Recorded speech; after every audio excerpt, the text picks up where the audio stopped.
तुलसी के अर्पण के बिना तो भोग प्रसाद पूरा भी नहीं होता है। तो ठीक है ना दीपिका? और इस समय चल रहा है प्रभु का पंचामृत अभिषेक और उसमें सबसे पहले हो रहा है दुग्धाभिषेक। ब्रज धाम महाअभिराम, जहाँ घनश्याम से आनंद राशि भई, ब्रज व्योम की सोम गोविंद कलानिधि, राधिका प्रेम प्रकाशि भई, हम कौन से दान दये जो अब हैं, नंद नंदन के अभिलाषी भये, इन पूर्ण पुण्य प्रतापन सो, ब्रज में जन्मे ब्रजवासी भये। किंतु आज ब्रज में जन्म लेने वाला ही ब्रजवासी नहीं है, अपितु ब्रज में जो दर्शन करने आया है, यहाँ तक कि टीवी स्क्रीन पर प्रभु के दर्शन करने वाले सभी श्रद्धालु, YouTube के माध्यम से दर्शन करने वाले सभी श्रद्धालु ब्रजवासी ही हैं। और जैसा कि हम अपनी टीवी स्क्रीन में देख पा रहे हैं, डमरू की धुन लगातार सुनाई दे रही है, दिखाई दे रही है। महाकाल की नगरी से पधारे हैं ये डमरू वादक, और अब प्रभु का ये जो चल विग्रह है, इसे आगे की प्रक्रिया के लिए दूसरे स्थान पर ले जाया जा रहा है, जो कि है प्रभु का श्रृंगार। जन्म लेने के पश्चात जिस ब्रह्मणो विद्वान न बिभेति कदाचन, भगवान श्री कृष्ण का यह स्वरूप देखते ही कहते हैं कि मीरा तो समा गई, पर सूरदास का भरोसा भी दृढ़ हुआ। दृढ़ इन चरणन केरो भरोसो, दृढ़ इन चरणन केरो भरोसो, श्रीवल्लभ नख चंद्र छटा बिन, सब जग माह अंधेरो भरोसो, दृढ़ इन चरणन केरो। ये मूरत, जो मूरत को देख के प्रार्थना करती हुई रुक्मणी ने भी कहा, उद्धव जी ने भी कहा, अक्रूर जी ने भी कहा और विश्व ने भी कहा, युधिष्ठिर ने कहा और विदुर, नारद, ब्रह्मा जी ने भी कहा। सहस्त्र शीर्षम पुरुषम पुराणम, अनादि मध्य अंतम, अनंत कीर्तिम, शुक्रस्य दातारम, अजम जनित्रम, परम परेभ्य पुरुषम प्रपद्ये।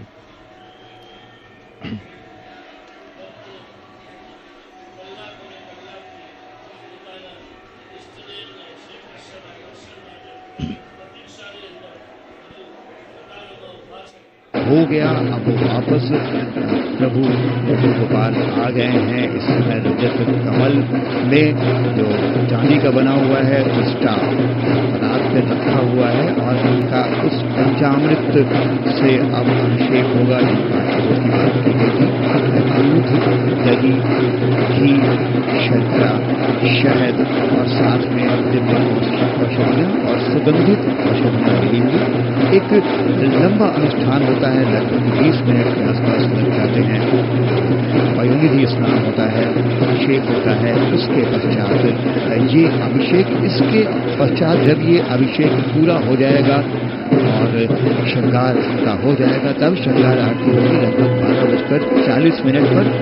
और उसके पहले तो ये छवि अपने आप को बहुत ही अहोभाग्यशाली समझ रहे हैं वो लोग जो इस समय यहाँ पर पहुँच पाए हैं।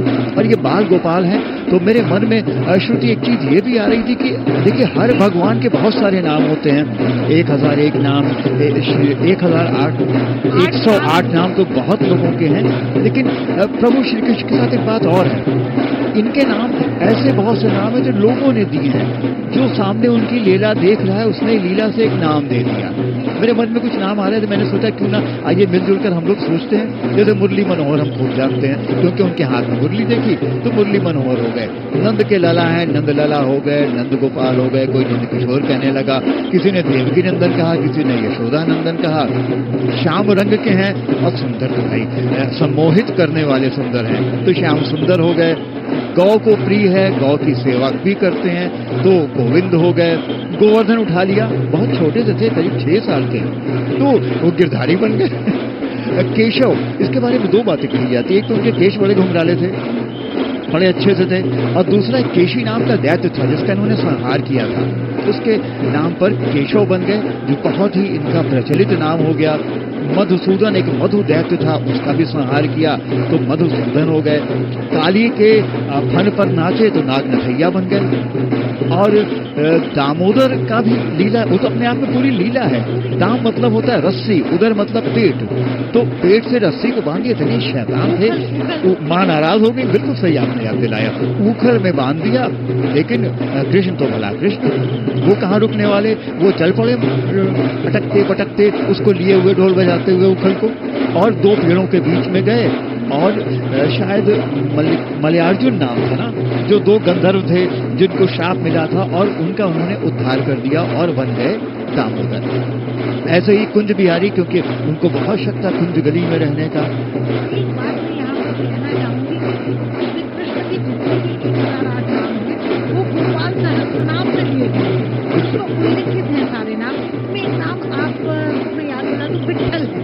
विट्ठल, और इसका पंढरपुर से ताल्लुक है। जी बिल्कुल बिल्कुल, क्योंकि विट्ठल का अर्थ होता है कि, और जब जो पुंडरीक थे, जब वो उनके घर दर्शन करने पहुंचे तो उन्होंने भगवान, वो अपने माता पिता के पैर दबा रहे थे, तो उन्होंने भगवान को बोला कि वहीं रुको, अभी अंदर मत आना, अभी मुझे बिल्कुल व्यवधान नहीं चाहिए कि मैं अपने माता पिता की सेवा कर रहा हूँ। तो और उन्होंने एक ईंट सरका दी और उस पर एक टांग पर खड़े होकर भगवान का जो स्वरूप निकला वो विट्ठल कहलाया। बिल्कुल, और भगवान तो उनसे मिलने ही इसीलिए गए थे क्योंकि उन्होंने सुना था कि ये तो बहुत मातृ पितृ भक्त हैं, इसीलिए गए थे। और वो इतनी मातृ पितृ भक्त थी कि उन्होंने भगवान को भी कहा इंतजार करिए ईंट पे।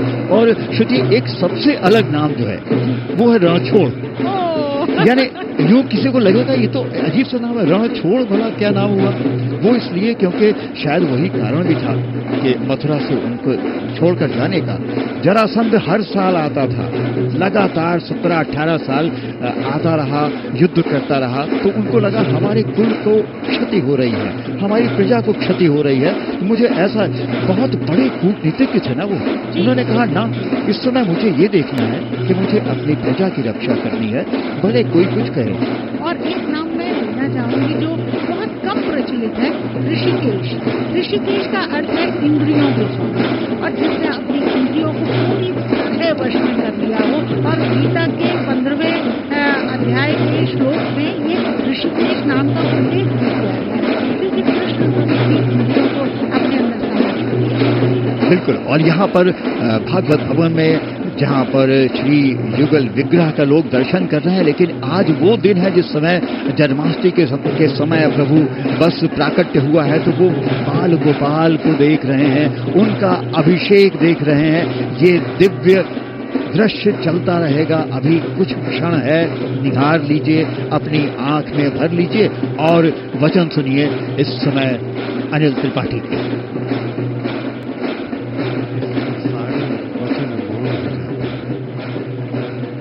शांत हो जाते हैं, क्यों न हो जाएं? दर्शन हम कर रहे हैं प्रभु श्री कृष्ण के, उनके बाल स्वरूप के। श्री कृष्ण भारतीय सनातन चेतना का विशाल, विराट, विशिष्ट, विहंगम स्वरूप है। तो श्री कृष्ण श्याम वर्ण, किंतु उस श्याम वर्ण में अभूतपूर्व, अद्भुत, अलौकिक, विद्युत वर्णा प्रकाश है।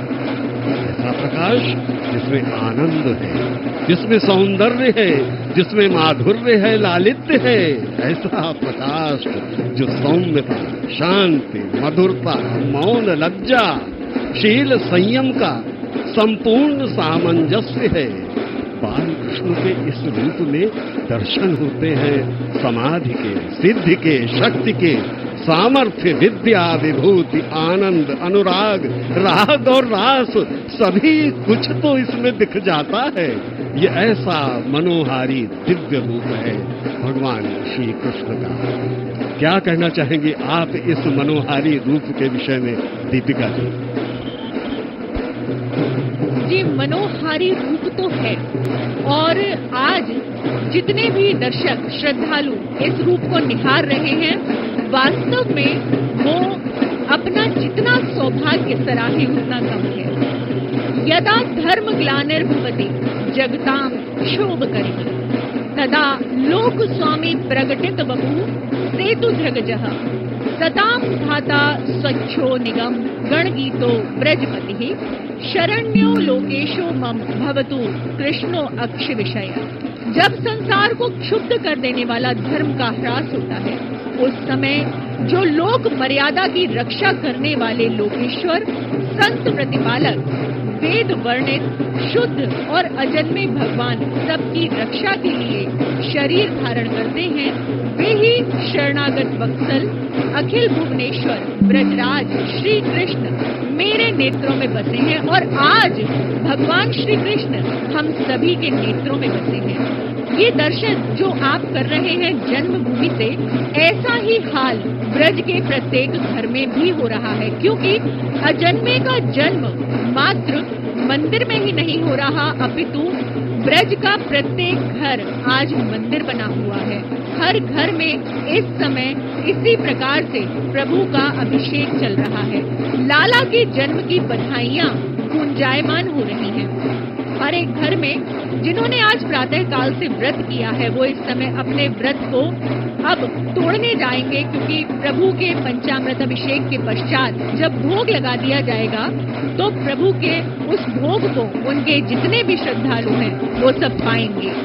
जसुमती सुत प्रकट्यो सुनी फूले ब्रजराज हो, बड़े भाग खुले करन आए सुर काज हो, गाय ब्रज सिंगारी सब बसन भूषण साज हो, देखन को आए जुरे गोप गोपी समाज हो। आज सभी यहाँ गोप और गोपियां हैं, क्यों अनुपम जी?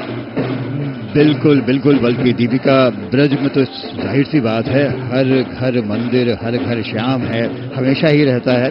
ब्रज का व्यक्ति तो लिए घूमता है कहना को हर समय अपने मन में। आज तक कृष्ण ने कब लीला रचाई, कब रास रचाया, कब अपने उन्होंने जो यहाँ पर दिव्य रूप हैं वो दिखाए, लेकिन ब्रज उनकी उस छवि से मुक्त न हो पाया, न शायद कभी हो पाएगा।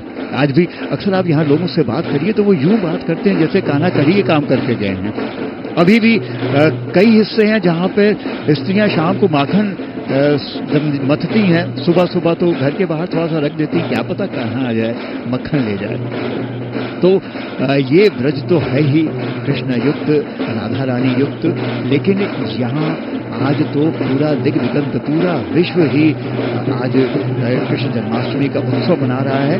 और एक खास बात, जो इस पंचामृत अभिषेक जो हो रहा है, इसके पश्चात भोग भी लगाया जाएगा। हमने 56 भोग की बात की थी। एक और बात इस बात से मेरे दिमाग में आ गई, एक परंपरा पूरे देश में है, अपने घर में भी सिर्फ जन्मोत्सव करने की नहीं, छोटी छोटी झांकी सजाने की। उस बहाने बच्चों के मन में किस तरह संस्कार आते हैं, किस तरह वो चीजों को व्यवस्थित रखना और सृजनात्मकता।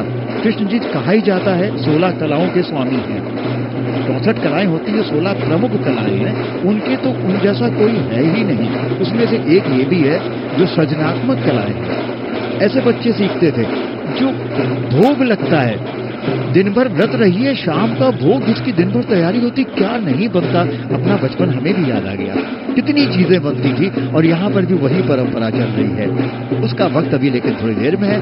इस समय तो पंचामृत, उसका अभिषेक चल रहा है, और प्रभु हाथ में वंशी नहीं है क्योंकि अभी तो छोटे हैं। वंशी प्रभु को दी थी, शिव जी की बनाई हुई वंशी है, जो शिव जी ने तैयार की थी, वो वंशी थी। हालांकि एक कथा ये भी है कि एक विक्रेता था, उससे इन्होंने, एक बार लीजिए 2 कथाएं मिलती हैं, लेकिन प्रमुख तो यही है कि जब भगवान शिव बाल रूप में देखने आए थे, दर्शन करने आए थे प्रभु का, तब उन्होंने दिया था। और ऐसे ही बहुत सारी चीजें हैं, उनके पास कौन सी चीज कैसे, इसका वक्त मिलेगा तो हम आपसे जिक्र करेंगे।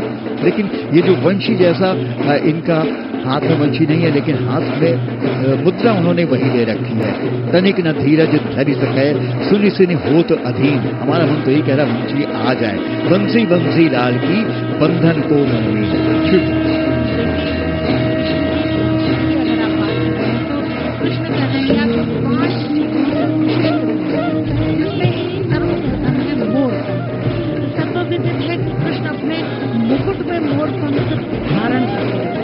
इसीलिए पूजन में भी, घर में भी मोर पंख रखने की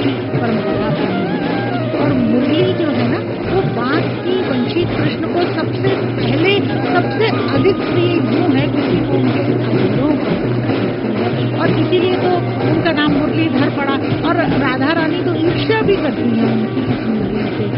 देखिए कितना एक विरोधाभास है। शंख भी वो अधरों पर रखते हैं, लेकिन शंख जब बजाते हैं तो शंख से वो युद्ध का नाद करते हैं, और मुरली को जब बजाते हैं तो वो प्रेम को फैलाते हैं, वो संगीत को फैलाते हैं, वो उल्लास को फैलाते हैं, वो आनंद को फैलाते हैं। और चौथी चीज है, आप कुछ कहना चाह रहे थे? कुछ नहीं, बंशी की बात पर याद आ गया, पूरा एक लीला का प्रकरण है। इतना जलने लगी थी गोपियां और राधा कि बंशी चुरा लेती थी। चुरा ली।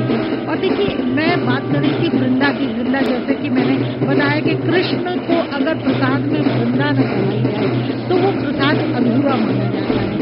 और खीरा, जो घर घर में खीरे में इस समय जन्म होता है, खीरे को एक नाल का प्रतीक माना जाता है, और उस नाल को के प्रतीक स्वरूप ही खीरे में कन्हैया का जन्म किया जाता है।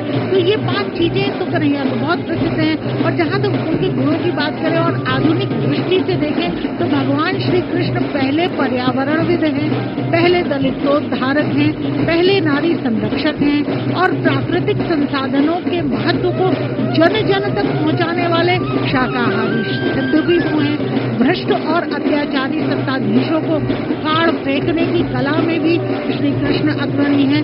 अश्वत्थामा और शिखंडी का उपयोग कर कुरुक्षेत्र में उन्होंने प्रबंधन तकनीक को भी सबसे पहल समझाया। यही एक आपदा प्रबंधन भी है अनुपम जी।